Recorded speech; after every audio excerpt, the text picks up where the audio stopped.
Good morning और students. आज मैं आपको प्लस टू क्लास में जो अभिव्यक्ति और माध्यम बुक है उसका क्वेश्चन नंबर 7 और 8 करवाने जा रही हूँ। क्वेश्चन नंबर 7 है, टीवी चैनलों के विभिन्न चरण कौन कौन से होते हैं, यानी कि जो टीवी चैनल हैं, ठीक है, उनके चरण। दूरदर्शन चैनल पर समाचार देने का मूल आधार वही होता है जो प्रिंट मीडिया या रेडियो पर होता है। दूरदर्शन पर ये सूचनाएं अनेक चरणों के द्वारा दी जाती हैं। सबसे पहले आता है आपका फ्लैश या ब्रेकिंग न्यूज़। ब्रेकिंग न्यूज़ वो होती है, सबसे बड़ी खबर होती है देश की, ठीक है, जो दर्शकों तक तत्काल यानी कि उसी समय पहुंचाई जाती है और जिसमें कम से कम शब्दों का प्रयोग किया जाता है, वो होती है ब्रेकिंग न्यूज़। यानी कि कोई घटना घटी है और उस घटना को उसी समय तत्काल दूरदर्शन के माध्यम से लोगों तक पहुंचाना। उसके बाद आता है ड्राई एंकर। इसमें एंकर समाचारों के बारे में दर्शकों को बताता है कि कहाँ, कब, कैसे, क्या हुआ।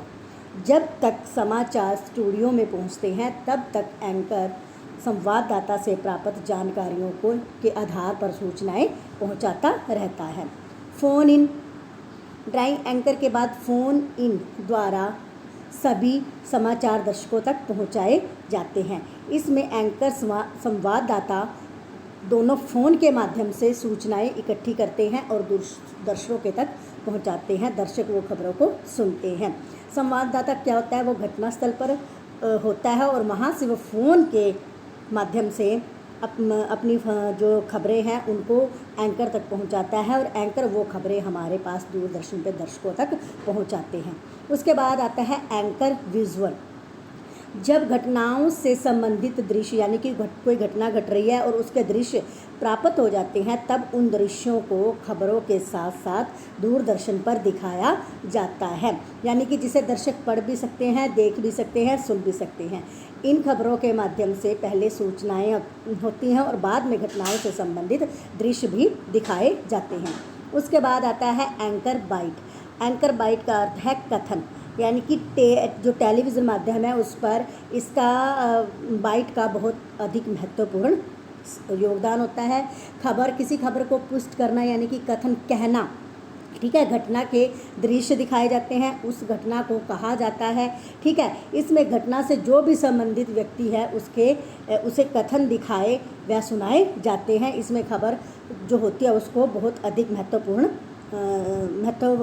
या ये कि उसको एक प्रमाण के रूप में सिद्ध किया जाता है। लाइव का अर्थ होता है सीधा प्रसारण, यानी कि किसी समाचार का घटना स्थल पर जहाँ पर वो घटना घट रही है वहाँ पर लाइव दिखाना, वहाँ पर सीधा उसका प्रसारण करना और टीवी पर ये कोशिश करना कि जो घटना स्थल पर घटना हो रही है उसको उसी समय तत्काल यानी कि लोगों तक, दर्शकों तक पहुंचाया जाए।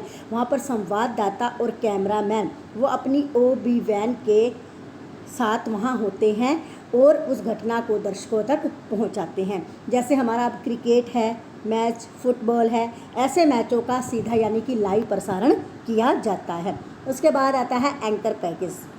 एंकर पैकेज क्या होता है, इसमें जो समाचार है उसको संपूर्ण रूप से यानी कि पूरी तरह उसको प्रस्तुत करना लोगों के सामने।